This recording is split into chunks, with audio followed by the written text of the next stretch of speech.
चैत्र नवरात्रि की आप सभी को हार्दिक शुभकामनाएं। आज मैं आपके साथ इस वीडियो में नवरात्रों से रिलेटेड बहुत सारी इंफॉर्मेशन शेयर करूंगी। मैं आपसे शेयर करूंगी लॉजिक क्या है नवरात्रों का, क्यों नवरात्रों को इतनी इंपॉर्टेंस दी जाती है, यूनिवर्सली उस समय क्या चेंजेस हो रहे होते हैं हमारे एनवायरनमेंट में या इस यूनिवर्स में। इसके साथ साथ इन 9 दिनों को कैसे बेस्ट से बेस्ट यूज करके आप अपने जीवन में बहुत कुछ पॉजिटिव अचीव कर सकते हैं। इसके साथ साथ इस वीडियो के अंत में मैं आपके साथ बहुत ही एक नवरात्रि का महा उपाय शेयर करूंगी, जिस महा उपाय को अगर आप करते हैं तो आप देखेंगे आने वाले 1 से 1.5 महीने में आपकी विश पूरी होने के पूरे चांसेस रहेंगे। तो चलिए इस वीडियो को शुरू करते हैं। और हाँ, वीडियो को शुरू करने से पहले मैं आप लोगों से रिक्वेस्ट करूंगी कि अभी तक अगर आपने मेरे चैनल को सब्सक्राइब नहीं किया है तो जल्दी से जल्दी मेरे चैनल को सब्सक्राइब कीजिए, बेल आइकन पे बटन दबा दीजिए ताकि आपको नोटिफिकेशन मिलते रहें, और इस वीडियो को लाइक और शेयर करना बिल्कुल मत भूलिएगा, और कमेंट में जय माता दी जरूर लिखिएगा। तो चलिए शुरू करते हैं इस वीडियो को। सबसे पहले लॉजिक क्या है इन 9 दिनों का। अगर मैं आपसे बात करूं तो हमारे क्यों नवरात्रा से इतने इंपॉर्टेंट होते हैं, देखिए मार्च में इक्विनॉक्स आता है और एक इक्विनॉक्स आता है कब, सितंबर में। मार्च के महीने में जो इक्विनॉक्स आता है वो सिग्निफाई करता है कि हमारे यहाँ चेंज ऑफ वेदर हो रहा है, यानी हम सर्दी से गर्मी की तरफ बढ़ रहे हैं, इसीलिए चैत्र नवरात्रि आते हैं। और दूसरा इक्विनॉक्स आता है सितंबर में, तब हम गर्मी से सर्दी की तरफ बढ़ रहे होते हैं, इसीलिए उसे शरदीय नवरात्रि बोला जाता है। ये दोनों ही टाइम चेंज ऑफ वेदर को दिखा रहे होते हैं। इन दोनों नवरात्रों के अलावा 2 गुप्त नवरात्रास भी आते हैं।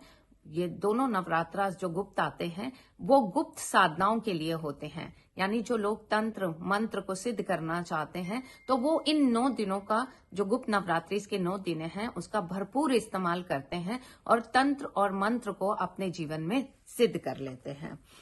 अब आज आपसे बात करूंगी कि क्यों हम लोगों को चैत्र नवरात्रि इतना इंपॉर्टेंट क्यों है। देखिए, Chaitra Navratri beginning of new year है, यानी असल में जो हमारा नया साल आता है ना हिंदू कैलेंडर के अकॉर्डिंग, वो चैत्र नवरात्र में ही शुरू होता है। तो हमारी नई बिगनिंग है।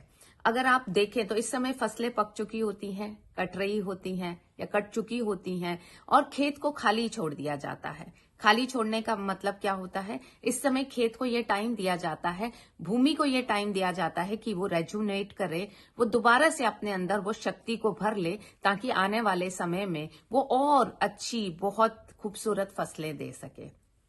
सेम वही यूनिवर्सल का रूल हमारे जीवन में भी अप्लाई होता है कि ये समय होता है हमारे अंदर चेंज क्रिएट करने का, यानी कि जब हम गर्मी से सर्दी की तरफ बढ़ रहे हैं तो हमारे अंदर भी एक वॉइड होना चाहिए। हमें भी अपने जीवन में और शक्ति और चेंजेस लाने के लिए कुछ वॉइड, कुछ आराम की जरूरत होती है, ताकि हमारे अंदर की भी ऊर्जा बढ़ सके। इसीलिए चैत्र नवरात्रि के ये 9 दिन बहुत इंपॉर्टेंट होते हैं। देखिए, चैत्र नवरात्रि जब शुरू हो रहा होता है तो फल फूल सब्जियां सब बदल जाती हैं, यानी जब हम सर्दी से गर्मी की तरफ जाते हैं तो खान पान बदलने लगता है। हम वो घी और तिल जो कुछ खा रहे होते हैं, पंजीरी वगैरह सर्दी में, वो अब अच्छा नहीं लगेगा। कपड़े भी वूलन से कॉटन होने लगते हैं, फ्रूट्स वेजिटेबल सब बदलने लगते हैं, ज्यादा वाटरी फ्रूट्स आने लग जाते हैं, यानी कि पूरे एनवायरनमेंट में सब कुछ चेंज हो रहा होता है, और यही चेंज हमें हमारे जीवन में भी लाना होता है। और इस चेंज को लेने के लिए, इस चेंज को एक्सेप्ट करने के लिए हमें हमारी बॉडी को तैयार करना होता है, इसीलिए फास्टिंग करने की बहुत महत्ता है। यानी अगर इन 9 दिनों में आप फास्टिंग करते हैं, फलाहार खाते हैं, कम भोजन लेते हैं, तो आपकी बॉडी तैयार हो जाती है, आपकी बॉडी रेजुनेट हो जाती है। अगले कई महीनों के लिए आपकी एनर्जी बढ़ने लगती है, आप अगले कई महीनों के लिए तैयार हो जाते हैं बेस्ट से बेस्ट फिजिकल फॉर्म में। तो ये इंपॉर्टेंस है चैत्र नवरात्र। अब जो महा उपाय की मैंने आपसे बात की थी वो तो मैं आपके साथ शेयर करूंगी ही, इसके साथ साथ मैं आपसे और भी चीजें, ऐसा ये जो उपाय मैं आपसे शेयर कर रही हूं ये आप सब लोगों से रिक्वेस्ट है, एक बार ट्राई जरूर कीजिएगा, क्योंकि ये उपाय एक विश फुलफिलमेंट की ऐसी पोटली है जो आपके जीवन की सभी मनोकामनाओं को पूर्ण कर सकती है। तो चलिए मैं शुरू कर रही हूँ इस उपाय को, और आप सब लोग नोटबुक पेपर ले लीजिए ताकि आप सारा सामान लिख सकें। और एक चीज और कहना चाहूंगी, हो सकता है कि ये वीडियो आप कुछ लेट देखें और नवरात्र शुरू हो चुके हैं, तो भी माइंड मत कीजिएगा। जिस दिन इस वीडियो को देखें उसी दिन उस पोटली को, विश फुलफिलमेंट की पोटली को बना लीजिएगा और माँ दुर्गा के सामने रख दीजिएगा और पूरा मेथड प्रोसीजर जो मैं आपको समझा रही हूँ वो कर लीजिएगा। तो चलिए शुरू करते हैं। हमें क्या क्या चाहिए? हमें चाहिए एक लाल रंग की छोटी सी चुनरी। माता को लाल रंग की चुनरी चढ़ाई जाती है, तो लाल रंग की गोटे वाली छोटे साइज की चुन्नी लीजिएगा, बहुत बड़े साइज की जरूरत नहीं है। अब छोटी सी चुनरी आपने ले ली। अब आपको चाहिए जायफल का 1 पीस, जायफल 1 पीस।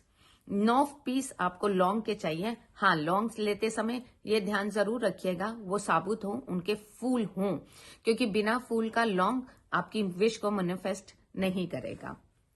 9 पीस हमें चाहिए स्टार चक्री, जैसे स्टार एनिस भी बोला जाता है, जिसकी पिक्चर आपको दिखाई दी जाएगी इस वीडियो में। 9 पीस उसके चाहिए। फिर चाहिए एक सिक्का, वो सिक्का 1 रुपए का है, 2, 10 कितने भी का है वो सिक्का आपको चाहिए।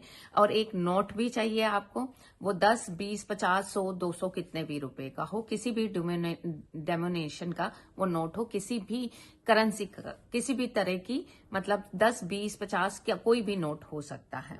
थोड़े से चावल, चुटकी भर हल्दी, चुटकी भर संदूर और शक्कर। अगर शक्कर नहीं है तो मिश्री भी ले सकते हैं। तो ये सारी चीजें अगर आपने लिख ली हैं तो मैं एक बार फिर से रिपीट करती हूँ। जायफल का 1 पीस, लौंग साबुत 9 पीस, 9 पीस स्टार एनिस के, 1 सिक्का, 1 नोट, 10, 20, 50, 100, 200 और सिक्का भी 10 रुपए का, 5 रुपए का, 20 रुपए का कोई भी हो सकता है। थोड़े से चावल, थोड़ी सी हल्दी, थोड़ा सा सिंदूर और इसके साथ साथ मिश्री।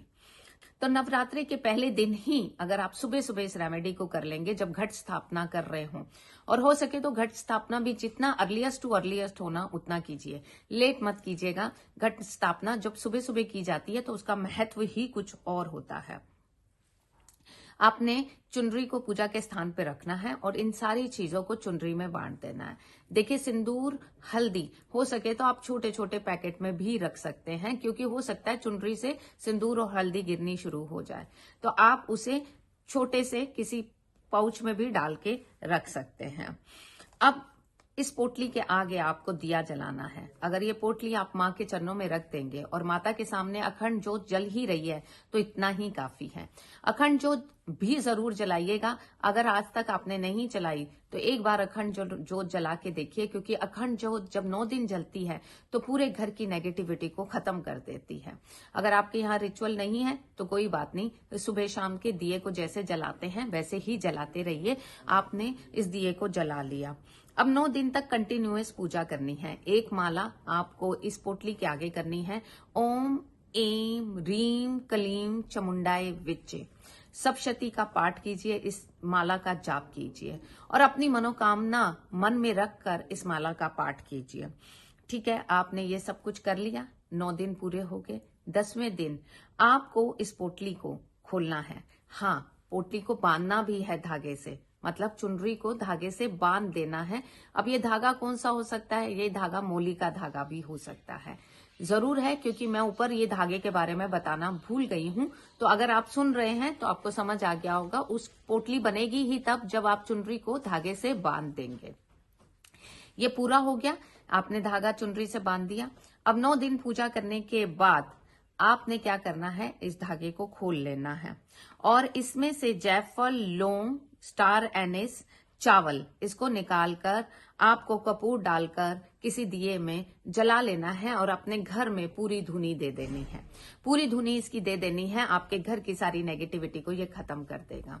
और जो धागा है ना लाल रंग का, यकीन जानिए जो लाल रंग का धागा है ना, उसे आप चाहें तो अपने बिजनेस के टेबल पे बांध दीजिए या बिजनेस की एंट्री के गेट के हैंडल पे बांध दीजिए, या आपके घर में किसी को बहुत जल्दी दोष लगता है ना, नजर दोष लगती है, उसके ऊपर किसी तरह की नेगेटिविटी का हमला जल्दी होता रहता है, तो उसकी कलाई पे भी बांध सकते हैं।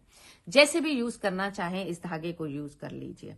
बचे हुए सिक्के और नोट को आप चाहें अपने लॉकर में रख लीजिए और इसके साथ साथ जो चुनरी है ना, उसको किसी भी इच्छा पूर्ति स्थान पर बांध आइए। अगर आपके आसपास कोई एक पेड़ है जैसे पीपल का, बरगद का, वहां पे आप इच्छा पूर्ति चुनरी को बांध सकते हैं, या कुछ नहीं कर सकते तो मंदिर में जाइए और मंदिर की रेलिंग पे बांध के आ जाइए अपनी इच्छा रखते हुए। तो ये उपाय आपको करना है, और इस उपाय को करते ही यकीन जानिए, ये इच्छा पूर्ति पोटली जो आपने बनाई और 9 दिन इसकी पूजा की और 10वें दिन इस रिचुअल को फॉलो किया, तो यकीन जानिए आपकी इच्छा जरूर पूर्ण होगी। अगर आपको ये वीडियो पसंद आई है तो आपको कमेंट में लिखना है जय माता दी, और इस तरह से नई नई वीडियोस मैं आपके लिए लाती रहूंगी। Thank you so much. Chaitra Navratri की आपको हार्दिक शुभकामनाएं। धन्यवाद।